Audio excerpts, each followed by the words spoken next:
Je voudrais du soleil vert, des dentelles et des théâtres, des photos de bord de mer, dans mon jardin d'hiver. Je voudrais de la lumière, comme en Nouvelle-Angleterre. Je veux changer d'atmosphère, dans mon jardin d'hiver. Ma fleur sous la pluie de novembre, tes mains qui courent, je n'en peux plus de t'attendre. Les années passent, il est loin, là je tombe. Nul ne peut nous entendre. Je voudrais du Fred Astaire, revoir un latte came into effect. And I think what we've seen is that Iran's economic condition is really quite shaky, so that the effect here could be dramatic. And I think there's another important point here that the president has made. Because of the deal, Iran was able to take advantage of turmoil in the region to advance its interest all across the Middle East, in Iraq, in Syria, in Lebanon, in Yemen, so that the consequences of being able to sell Iranian oil without restriction on the international market, providing them resources not just for their nuclear program, not just as the world's central banker of international terrorism, but conventional hostilities across the region as well. Okay, so I take your point on that, but still, the United States imposing economic sanctions is a far cry from the United States and China and Russia and Europe imposing economic sanctions. The U.S. essentially, at least as of now, going it alone. How will that force Iran back to the table? But we're not going it alone. We have the support of Israel. We have the support of the Arab oil-producing monarchies and many others. And the consequences of American sanctions go well beyond goods shipped by American companies. Because of our technology licenses to many other countries and businesses around the world, as those sanctions kick in, it will have an even broader effect as well. So President Trump said this week that, quote, any nation that helps Iran in its quest for nuclear weapons could also be strongly sanctioned by the United States. Is the United States going to sanction European companies that do business with Iran? I think the issue here is what the Europeans are going to do. If they're going to see that it's not in their interest to stay in the deal, we're going to have to watch what the Iranians do. They'd love to stay in the deal. Why shouldn't they? They got everything they wanted from the Obama administration. But I think the Europeans will see that it's in their interest ultimately to come along with us. With all due respect, I've been speaking to European diplomats, and that's not the impression I get. Well, that's not the impression now. They say they're going to stay in the deal. And they may try to do so, in part because I think despite the complete consistency of President Trump in his opposition to the deal, opposed to it as candidate Trump, opposed to it as President-elect Trump, opposed to it as President Trump, many people, including apparently former Secretary of State John Kerry, thought that we never would get out of it. Now, I don't know how to explain why people could miss what the president was saying. So I think at the moment there's some feeling in Europe that they're really surprised we got out of it, really surprised at the reimposition of strict sanctions. I think that will sink in, and we'll see what happens then. The president's very clear. He wants to discuss the larger threat posed by Iran around the region. And this is what he discussed with President Macron. He's talked about it with Chancellor Merkel. He's talked about it with Prime Minister May. Not just Iran's nuclear threat now, the threat in the future, the ballistic missile programs, and the instability that Iran is causing around the region. But with all due respect, I didn't get an answer to the question. Is the U.S. going to impose sanctions on European companies that continue to do business with Iran? I think I did give the answer. Well, you said we'll see. The answer is it's possible. It depends on the conduct of other governments. Okay. You've repeatedly pushed, before you were National Security Advisor, for regime change in Iran. I know that that is not the current position of the United States government.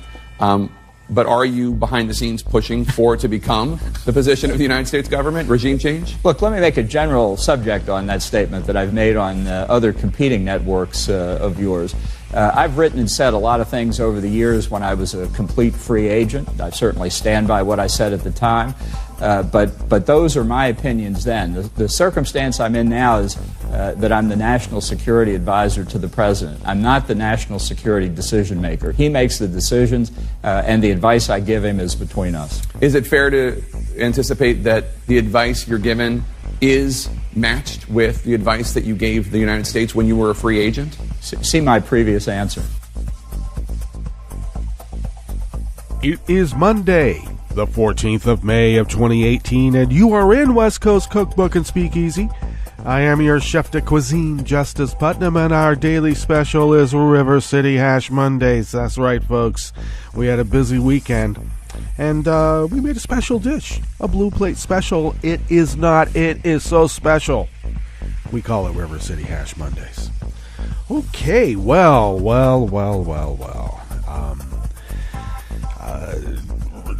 Pastors A.G. and Jeffress are going to be going to Israel to say a prayer for the ending of the world.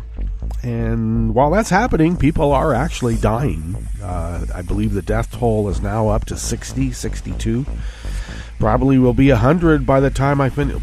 Maybe even more by the time the show's finished. Yeah, it's horrendous. Not that anybody had, warned that this would happen, but move the embassy or move it, and next thing you know, you have some unrest. Jared was supposed to be bringing us peace, and I think this is called a piece of the action.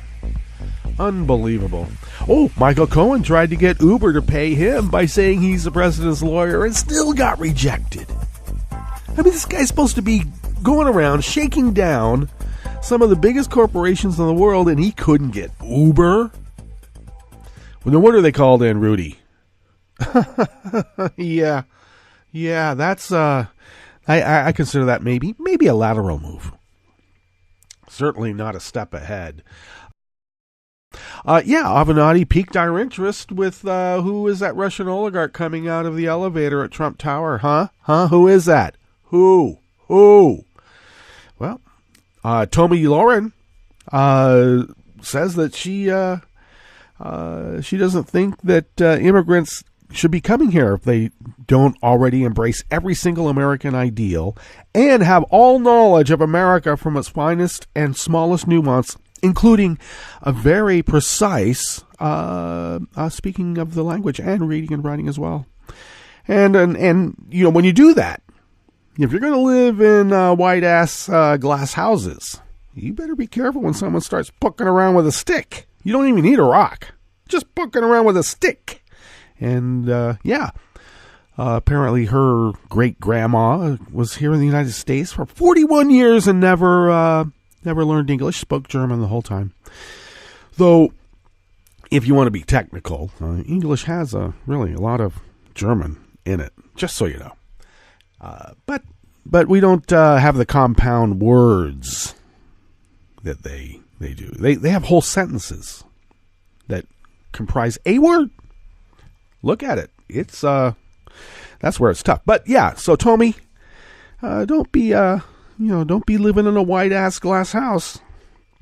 Someone might be poking around and you'll be shown to be just like the rest of the people you're condemning because you have no idea about the ideals of America. She has an idea. Okay. Just not really what we all know and love to have happened.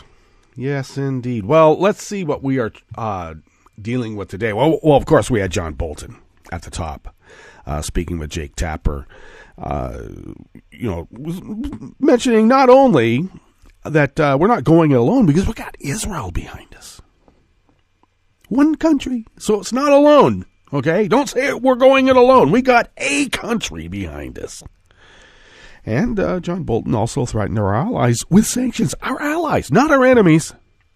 We lifted those sanctions, okay?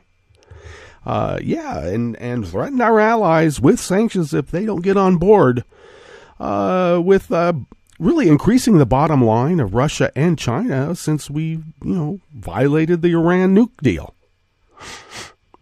That's right. Yeah, ZTE. Can you believe that? ZTE is on the sanctions list for creating products that actually spied on Americans. Now, I'm not talking about just lifting data and manipulating you for advertising purposes.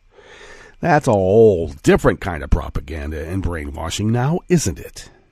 No, I'm talking about actually spying and it getting kicked up to a government agency. It just happens to be, in some ways a hostile foreign spy agency in a country that's always been known to be hostile to our interests.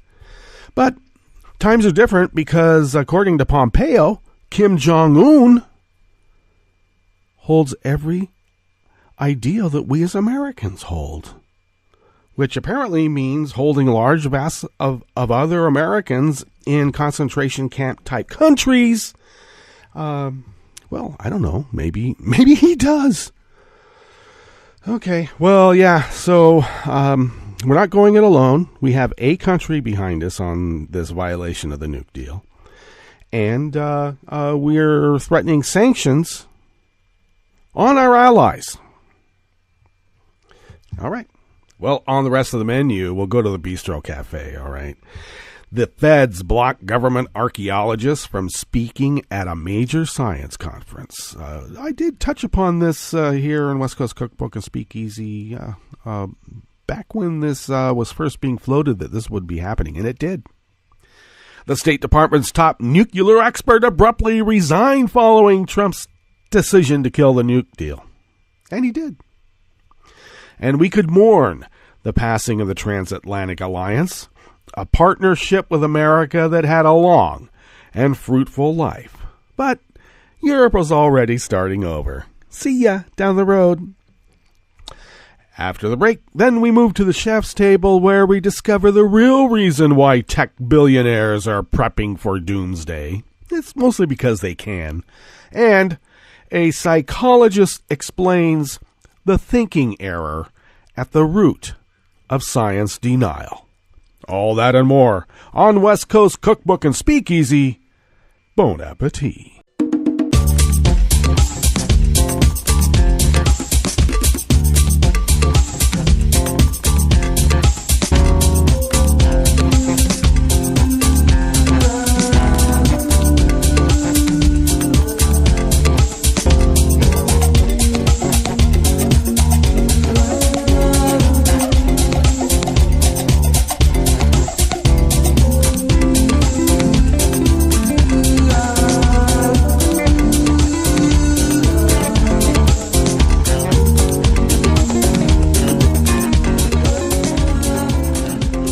Go to the bottom of our homepage at netrootsradio.com. You'll find the chat room link at the right-ish of the page. To the left-ish of the page down there at the bottom of our homepage at netrootsradio.com are the Contribute Donate buttons, and thank you for your generosity.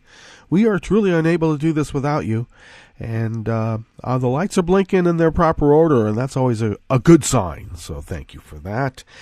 You can find podcasts of West Coast Cookbook and Speakeasy on Stitcher, Spreaker, iTunes, TuneIn, etc., etc., etc. Oh, yeah, follow me. Oh, no, actually, before you follow me, follow Netroots Radio at Netroots Radio on Twitter, or we are also on Facebook as Netroots Radio, if you still want to go there. I mean, I sometimes do. That's where I talk to Mom and some of the other people when I'm online. What else? Oh, of course, then follow me on Twitter at Justice Putnam.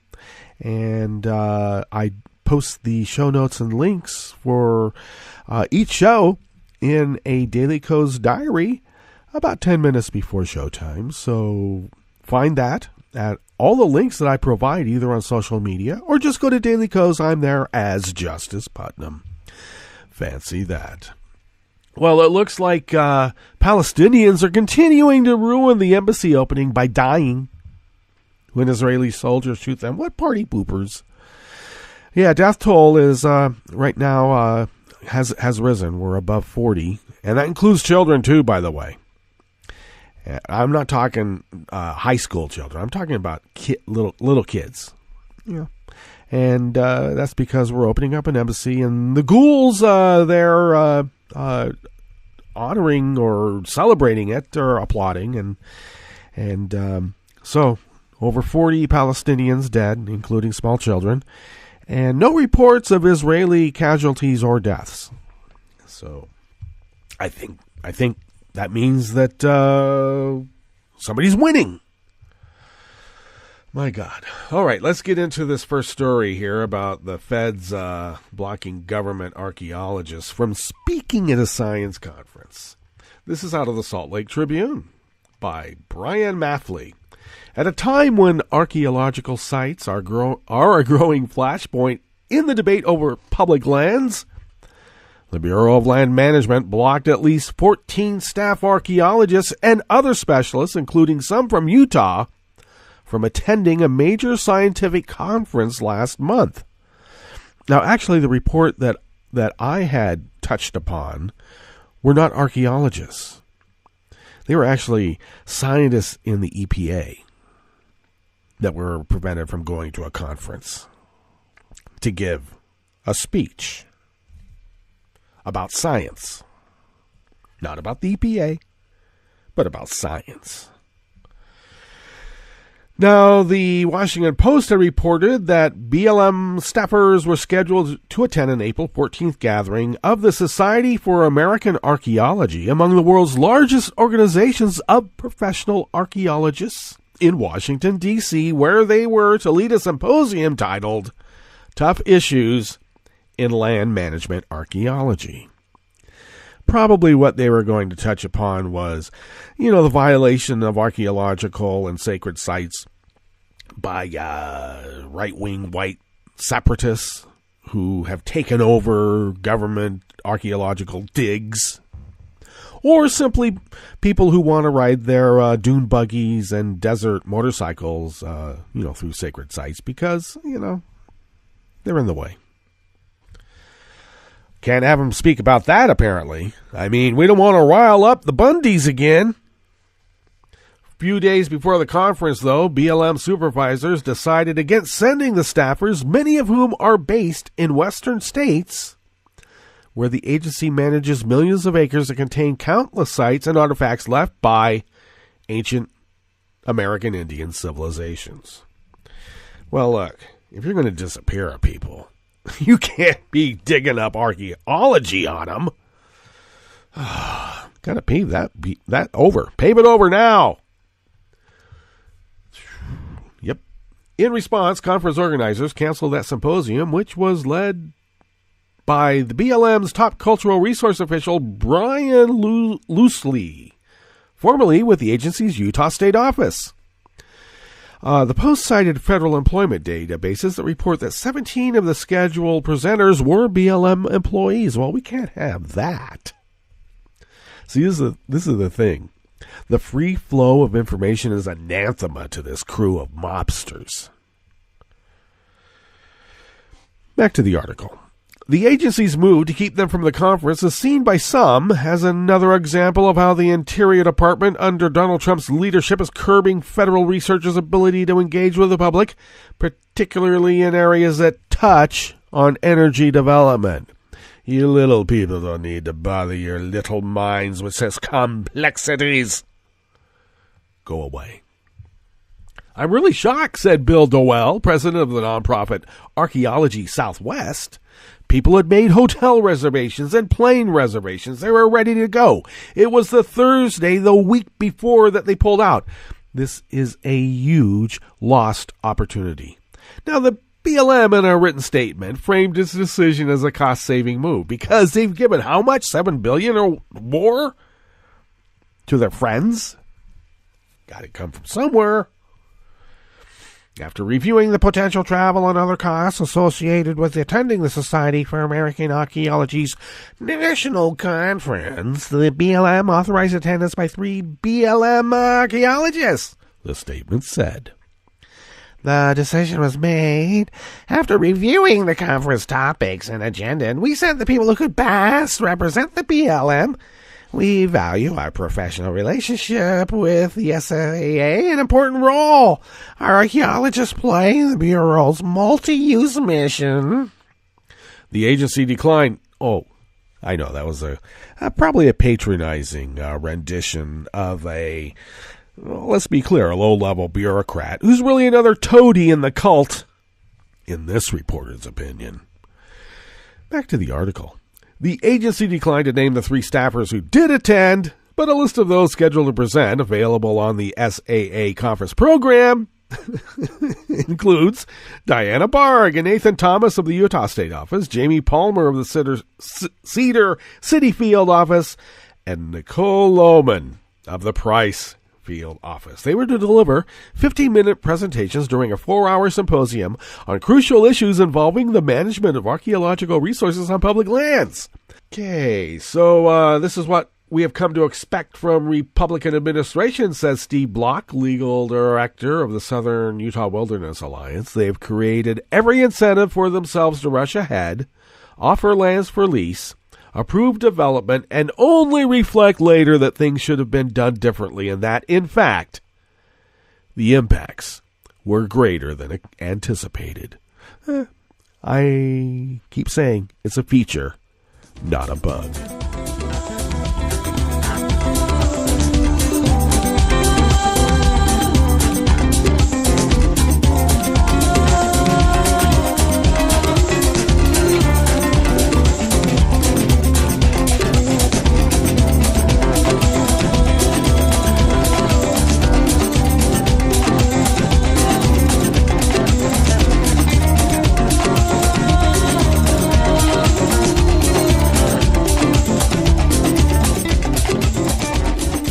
Offering here in the Bistro Cafe, part of West Coast Cookbook and Speakeasy, River City Hash Mondays, is an article out of Share Blue Media by the fantastic Carolyn Orr. Trump's reckless leadership is driving a mass exodus from the State Department and leaving America unprepared for the diplomatic challenges we face. One of the State Department's top nuclear experts abruptly resigned following Trump's decision to pull out of the Iran nuclear deal and leave the U.S. in violation of the international agreement. Yeah, we didn't pull out. We're in violation of the agreement. We need to wrap our heads around that. Yes, we do. Richard Johnson, acting assistant coordinator in the agency's Office of Iran Nuclear Implementation, announced his decision to leave in an email to his colleagues, according to Foreign Policy magazine, which obtained his resignation email. Johnson had been involved in talks with key U.S. allies, working to save the Iran deal in recent weeks, but ultimately those efforts failed. Well, I guess. I think he should have been in diplomatic negotiations with the President of the United States. On Tuesday, maybe he was. On Tuesday, Trump announced that he had decided to back out of the pact, a move that was described as calamitous and as a major strategic mistake. Now, Johnson stopped short of explicitly stating that he was resigning because of Trump, but his email made it clear that Trump's decision to violate the terms of the international deal was weighing heavily on his mind. I am proud to have played a small part in this work, particularly the extraordinary achievement of implementing the deal with Iran, which has clearly been successful in preventing Iran from acquiring a nuclear weapon, Johnson wrote. State Department officials said that Johnson's departure was unexpected. One official said Johnson had not planned on leaving the agency until Trump announced the Iran deal decision, and another described his exit as a big loss. His resignation is the latest sign of trouble in the State Department under the Trump administration, reflecting a brain drain in the agency that has resulted in a mass exodus of career diplomats and civil servants. Get this. Over 60% of top-ranking career diplomats have fled the agency since Trump took office. They are dismantling the State Department. I suppose if a foreign hostile power was in cahoots to, take over America, one of the things you would do would probably dismantle the State Department. Jeez. Okay. Let's see. In late March, 8 of the 9 senior leadership positions in the State Department were unfilled. 50 ambassadorships were vacant. And 16 of 22 assistant secretary positions were empty. Among the vacant posts were senior positions involving nuclear nonproliferation and arms control, along with the lead coordinator overseeing implementation of the Iran nuclear deal, a position that Trump never filled. Meanwhile, Trump's decision to exit the Iran deal has made the rest of the world lose trust in American leadership and placed us at odds with some of our closest allies, increasing the need for effective diplomacy, just as he guts our capacity to engage in it. Once again, a feature, not a bug.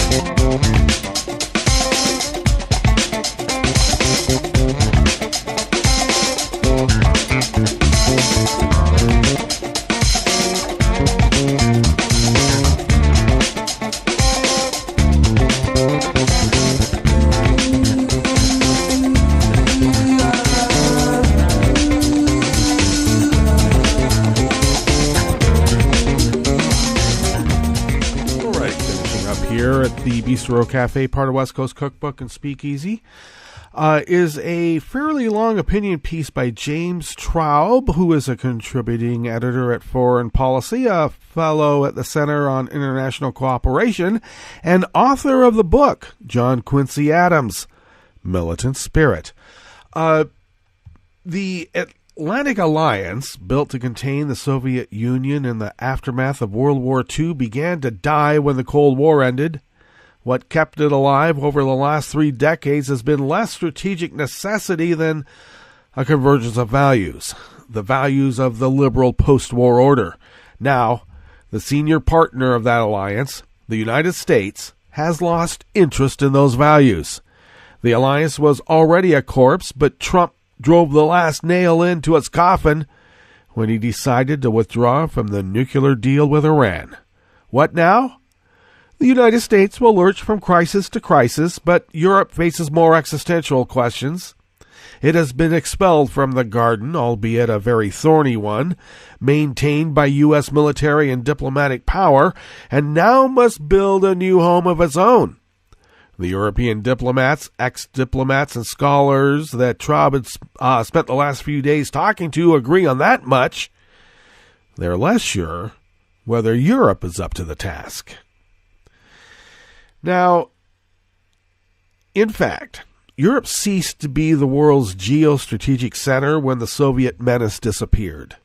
The humanitarian crises of the next decade reinforced the shared values of Western nations, but 9/11 abruptly diverted the U.S. to an obsessive focus on the Middle East.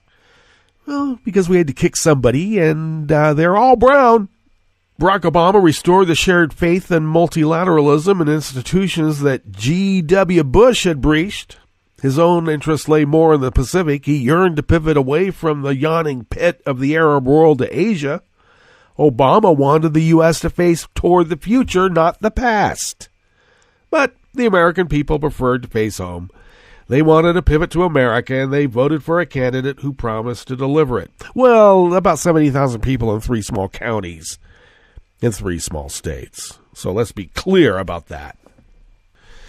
The Iran decision followed his decision to impose tariffs on European aluminum and steel, which followed his decision to withdraw from the Paris Climate Accords. Trump is no more contemptuous toward European allies than Asian or Latin ones. The only opinion to which he defers is that of his base. And I might add that Vlad is in there too, and maybe President Xi now. Pad the bottom line on them. Russia benefits from our violating these accords because of the increase in gas prices. And now Trump is asking the Commerce Department to create more jobs for China.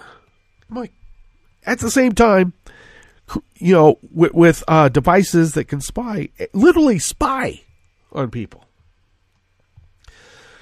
Well, the fur will fly if the United States goes ahead with secondary sanctions targeting European companies that continue to do business with Iran. Given the current bellicose mood in Washington, there is good reason to think it will do so. After hours after assuming his post as U.S. ambassador in Berlin, Richard Grenell tweeted German companies doing business in Iran should wind down operations immediately. Now, a foreign diplomat said that this could be Europe's put-up-a-shut-up moment. They further stated we're going to have to treat the U.S. as a hostile power. We might have to introduce countermeasures against the U.S. companies. The mind reels, and the heart breaks. Neither side has an incentive to widen the breach. Some European firms may withdraw from the Iranian market, even as European bankers potentially devise an end run around the U.S. financial system that will blunt the effect of secondary sanctions. Still, a combination of U.S. tariffs and sanctions may provoke the EU to erect barriers against American products and services in Europe, leading to a trade war between the erstwhile partners. I don't know. Who does that benefit? Let's get to our break, and we'll come back, of course, and go through weather from around the world and finish up with the stories that we've curated for you today back there at the chef's table. Hey, you're listening to West Coast Cookbook and Speakeasy, and we will be right back. You are listening to netrootsradio.com. Please hang up and try again.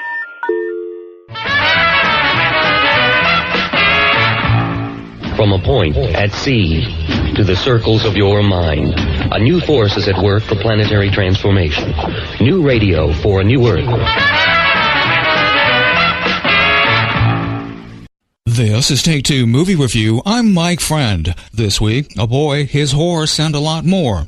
All the screen time that young Charlie Plummer didn't get as the kidnapped victim in All the Money in the World is more than made up for in Lean on Pete, where he's in almost every frame as 15-year-old Charlie, spelled differently from his real name, and whose life is being lived on the margins. His mother is run off, and his dad is basically a social services nightmare, functioning more as a delinquent older brother.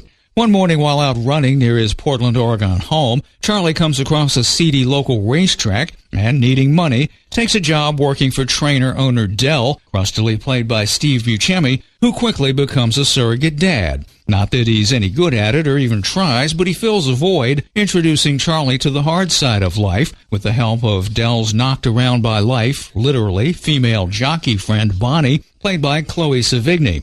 Her advice to Charlie is to not get attached to the horses. That's ignored, of course, because attachment is exactly what he's seeking. Fearing for the picture's namesake, Lean on Pete, after Charlie learns the fate of horses who stop winning for Dell, he sets off on a multi-state journey with the animal to find his aunt in Wyoming. Director Andrew Hayes' first U.S. set picture, like his 45 Years and Weekend, is a study in contrasts. Innocence versus growing up, the legendary Glorious West versus the reality behind the myth of rugged individualism. An ever-present, if unseen character in this seemingly not political picture is what we'd call the safety net. How is a child alone at the center of this desperation? With a touching script, nuanced direction, and breakout performance from Charlie Plummer, Willie Vlautin's novel Lean on Pete is in good, if not the happiest hands here. This has been Take Two Movie Review. I'm Mike Friend. Catch up with us at Take2MovieReview.com and feed us back on our page on YouTube.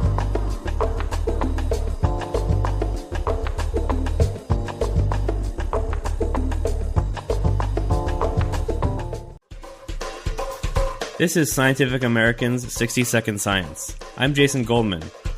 In North America, many critters commonly encountered today, like wild turkeys or white-tailed deer, were brought back from near oblivion through conservation efforts led by hunters. Meanwhile, in Africa, some of the most charismatic species are now being hunted into extinction. But hunting can also have impacts that are far more subtle. Take the brown bear, known here in the US as the grizzly. When large mammals like grizzlies are hunted, evolution might select for speedier life cycles. That is, in order to successfully reproduce before they risk getting shot, bears might begin having cubs at a younger age. That change also allows them to reproduce more times throughout their lives. But that's not the only possible reaction to being hunted. The brown bear population in Sweden has been monitored for about 30 years, and researchers in Scandinavia have noticed that females started to change their reproductive strategies, and they would observe that females would keep their cubs for longer periods of time nowadays. University of Sherbrooke biologist Joni van de Valle. Usually females give birth in January while in their den, but some females, rather than weaning their cubs after 1 year and a half, continue to care for them for an extra year. So some brown bear mothers in this population began to spend more time, not less, caring for their cubs. And we have seen that since 2005, the proportion of females that keep their cubs for 2 years and a half has increased dramatically. Nowadays, it's about 36% of females that use that tactic, whereas in the beginning of the study, so before 2005, it was about only 7% or so. But that increased investment comes at a cost. By spending more time with their cubs, it takes longer before the mothers reproduce again. It seems as if evolution settled on a trade-off. Have fewer offspring, but invest more energy in their care. The finding is in the journal Nature Communications. And the change can be traced to Swedish hunting regulations. The law prohibits killing females if they are accompanied by cubs. So females that happen to have the urge for extra maternal care don't get shot. And this also gives the youngsters protection and guaranteed nutrition. The study underscores how different kinds of hunting regulations can lead to different outcomes for wild animals. This kind of knowledge helps wildlife managers ensure the long-term viability of wildlife populations, while also allowing for sustainable hunting, which itself can be a conservation tool. For Scientific American's 60-Second Science, I'm Jason Goldman. Rudy! I'm Bill Newman, and this is the Civil Liberties Minute. Rudy Giuliani, in his debut starring role as Donald Trump's lawyer, stated on a Fox interview that his client, the president, had paid $130,000 to reimburse Michael Cohen, Trump's lawyer, for the hush payment to porn star Stormy Daniels. Let's be clear at the outset. Rudy Giuliani, when speaking publicly, has an absolute First Amendment right to say almost anything he wants. And for that matter, Donald Trump, as a person in the United States and as president, has that same right. The First Amendment prohibits the government from censoring speech. The First Amendment does not require honesty. That's not the purpose of the constitutional guarantee. But just as the First Amendment does not require honesty, it also does not lay a protective blanket over falsehoods, sometimes. So, for example, in a court, a witness has to tell the truth, as does a person being interviewed by the FBI. Another example, the Ethics in Government Act requires a federal official to report money that official owes in excess of $10,000. Trump's last report, filed in June, makes no mention of the debt to Michael Cohen or Stormy Daniels, which goes to show that although Rudy Giuliani has the right to speak, his right to speak, when he exercises it, potentially can get his client into legal hot water. The Civil Liberties Minute is made possible by the ACLU because freedom can't protect itself. This is Solidarity News on Radio Labour. This is a Radio Labour report recorded on May 14th, 2018. I'm Mark Boulanger. Thousands of workers and their supporters in Britain rallied for a new deal in London on Saturday, May 12th. One of the main speakers at the demonstration was Len McCluskey, the General Secretary of Unite the Union. Unite is the largest union in the UK and Ireland, with about 1.5 million members. People have come in coaches and trains from every corner of our nation today in order to give a message to this government. And rallies like this remind us that trade unionism is a class issue. It's about our class fighting for fairness and justice and making it clear that we want our voice to be louder and clearer. Trade unions are the vehicle for that. And the first message I want to say to you today is make certain that your family and friends are in a trade union. Make certain that they join a trade union. Those that are not in work from age 16 to 116 can unite in our community branches. And my second message is what we're all saying today. Enough is enough. Enough of the toxic Tories. Enough of poor pay and insecure jobs. Enough of food banks. Enough of a system that is rigged for the wealthy who don't believe in people before profit. And let's remind ourselves, sisters and brothers, who caused all of the problems in the first place. It wasn't teachers and nurses or car workers or lorry drivers. It was the spivs and the speculators, the same greedy bastards who won't pay their taxes now.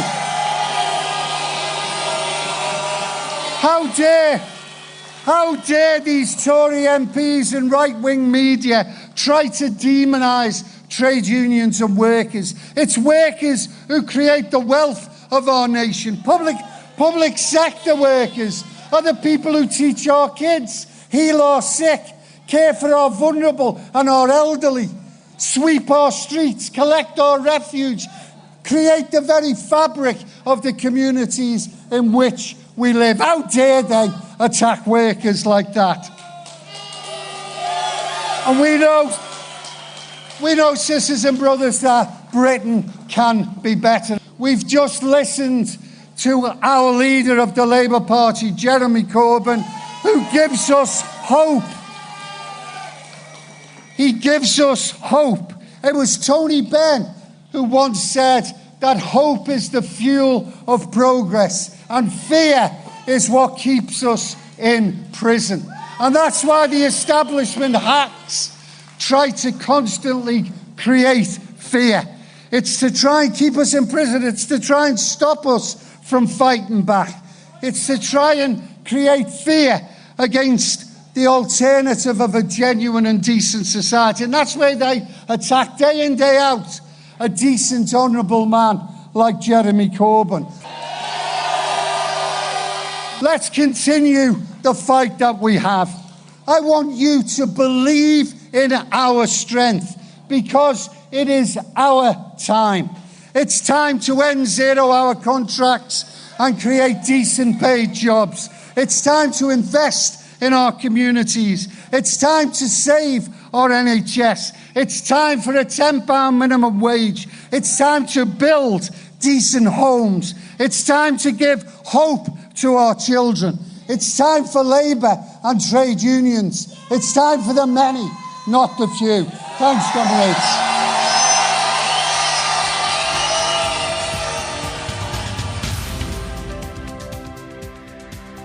And that's it. International labor news you can use. Radio Labor's newscasts are available on its website, Facebook, iTunes, union websites, and community radio stations. Follow us on Twitter at Radio Labor. I'm Mark Boulanger. Thank you for listening. And remember, it's all about global solidarity.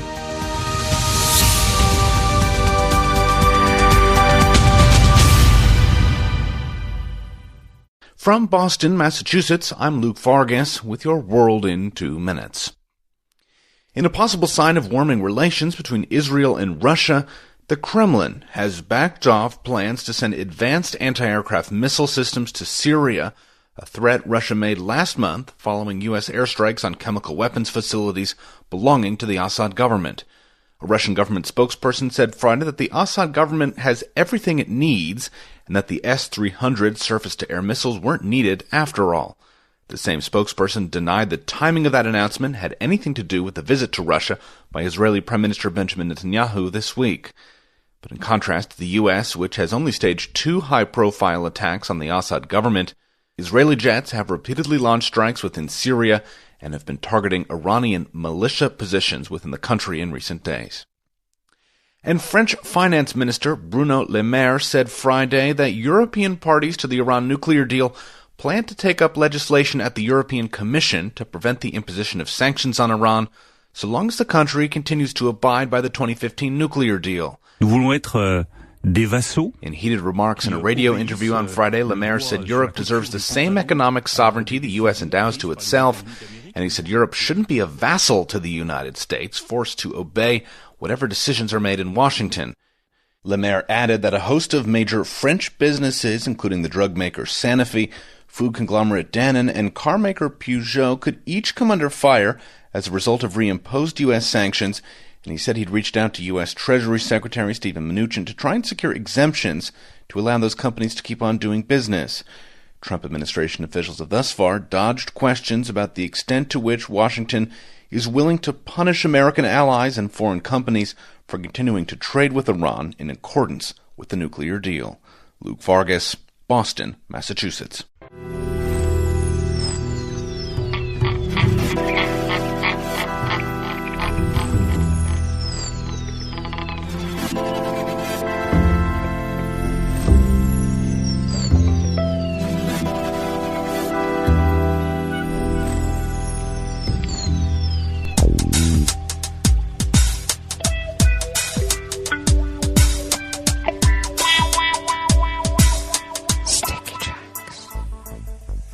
Thank you for accompanying us here to the chef's table at West Coast Cookbook and Speakeasy, River City Hash Mondays, and we always like to begin weather from around the world along the banks of the Rogue River.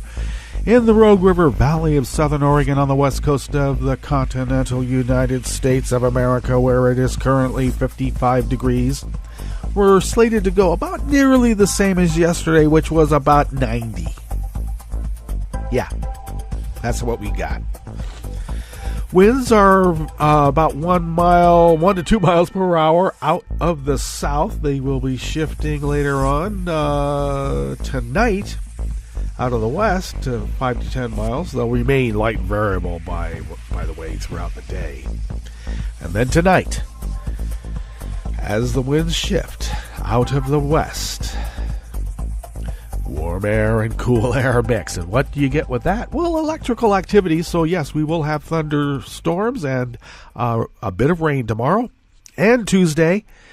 Temperature will drop to about 80 to 82 tomorrow, and then in the low 70s for Wednesday as the rain continues.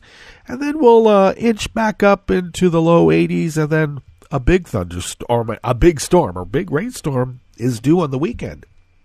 So, as I always state, minerals from the sky are always good, especially when it has that really neat ozone smell when the electricity is in the air. Pressure is rising at 29.87 inches. Visibility is up to 10 miles, and humidity is at 77%.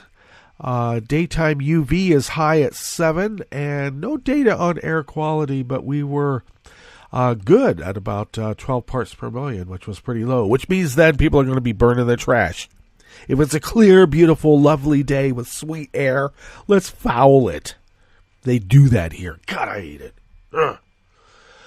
Okay, so that's that for the Rogue River Valley. And now, weather from around the world is brought to you by People's Personal Weather Stations that they purchase. These people planted these personal weather stations somewhere on their property, and these people positively live around the world. London is 66 and sunny. Paris is 58 and cloudy. Brr. Rome is 63 and partly cloudy, and yes, they are under a thunderstorm and flood advisory. Kiev is 59 and mostly cloudy. Kabul is 61 and partly cloudy. Hong Kong is 77 and fair. Tokyo is 66 and clear. Sydney, Australia is 57 and partly cloudy. San Francisco, California is 51 and cloudy, and New York is 58 degrees Fahrenheit and cloudy. And that is Weather from around the world, brought to you by people's personal weather stations that they purchased. These people planted these personal purchased weather stations somewhere on their property, and these people positively live around the world.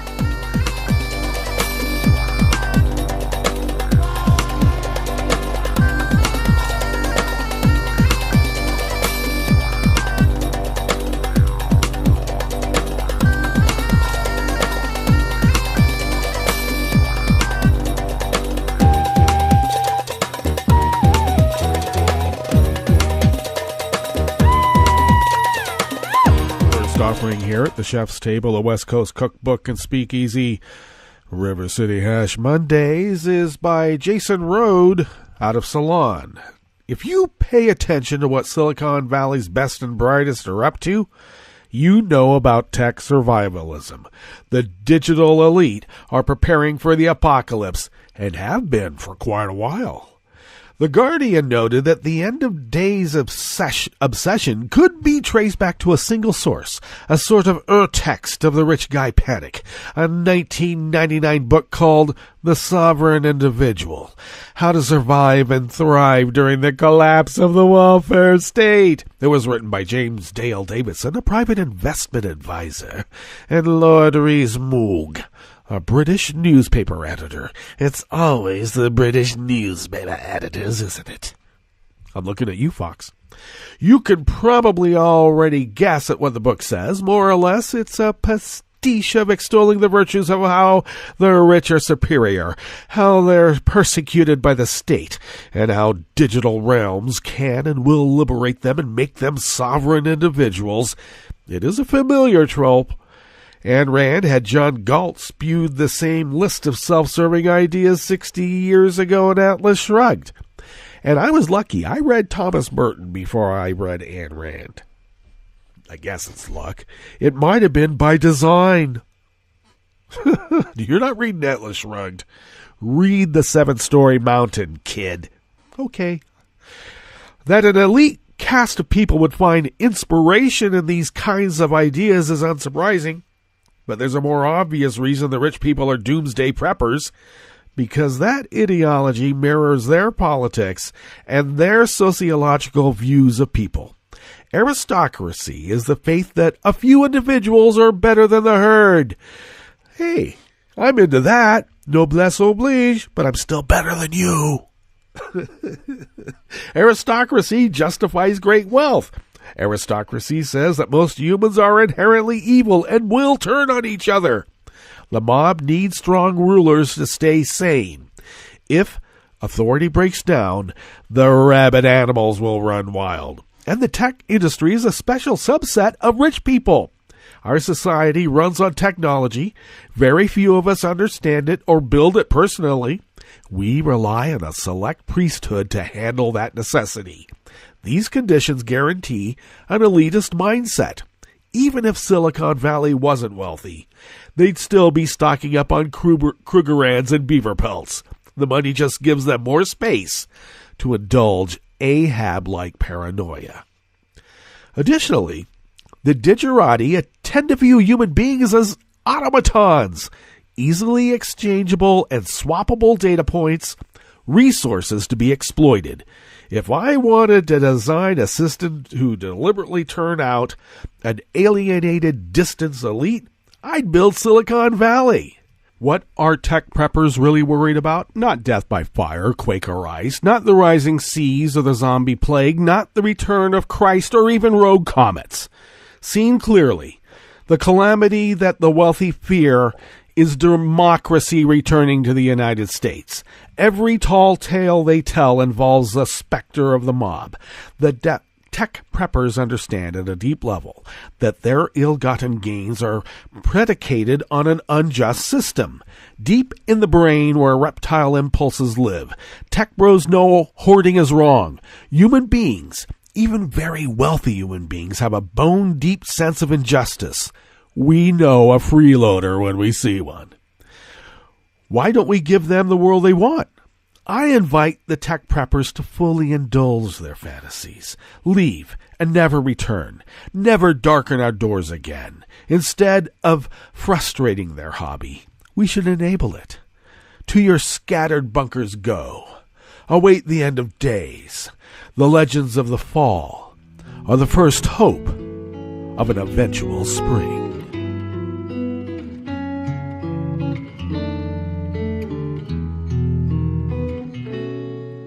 Je te donne ce mon amour pour la vie entière. La promesse de me trouver à tes genoux. Aussitôt que tu m'appelles, rester toujours fidèle. C'est tout, c'est tout. Je te donne tous mes printemps, mes étés de mer, mes automnes quand les feuilles tombent partout. Si ce n'est pas une bonne affaire, je te donne tous mes hivers. All right, last offering here at the Chef's Table at West Coast Cookbook and Speakeasy is Out of the Conversation by Jeremy P. Shapiro, adjunct assistant prof of psychological science at Case Western Reserve University. Now, there's a thinking error at the root of science denial. The widespread rejection of scientific findings presents a perplexing puzzle to those who value an evidence-based approach to knowledge and policy. And what is the thinking error? Yes, that is absolutely the rejection of all the available evidence, or even some of it.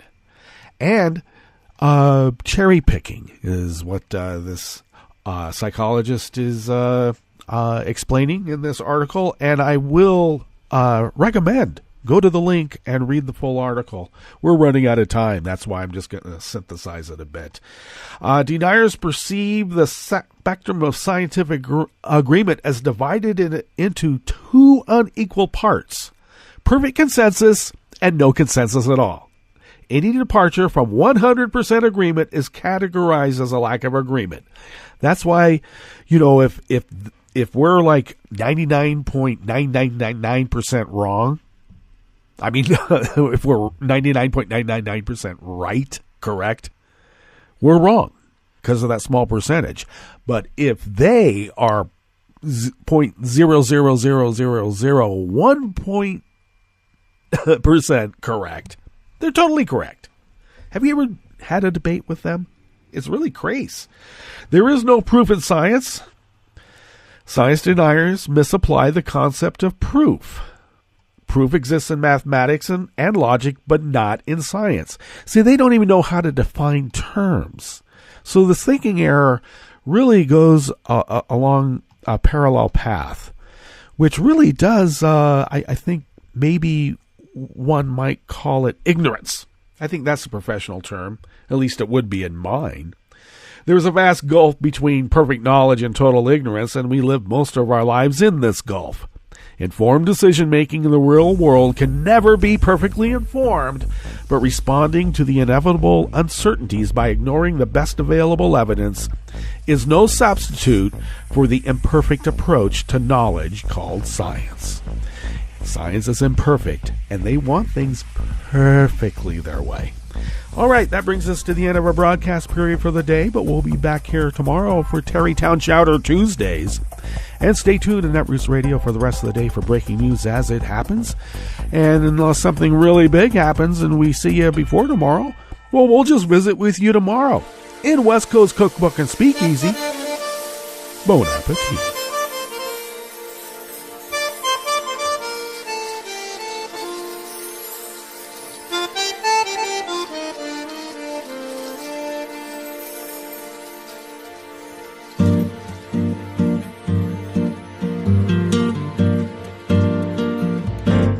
Je voudrais du soleil vert, des dentelles et des théières, des photos de bord de mer, dans mon jardin d'hiver.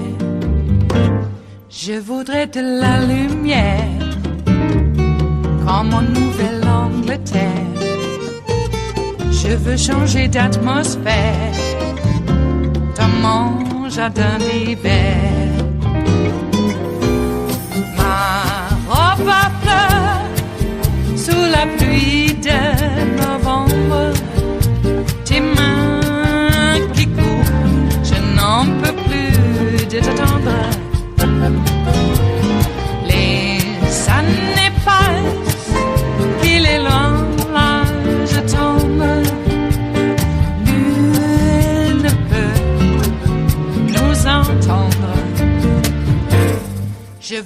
du Fred Astaire, revoir un latte Goël.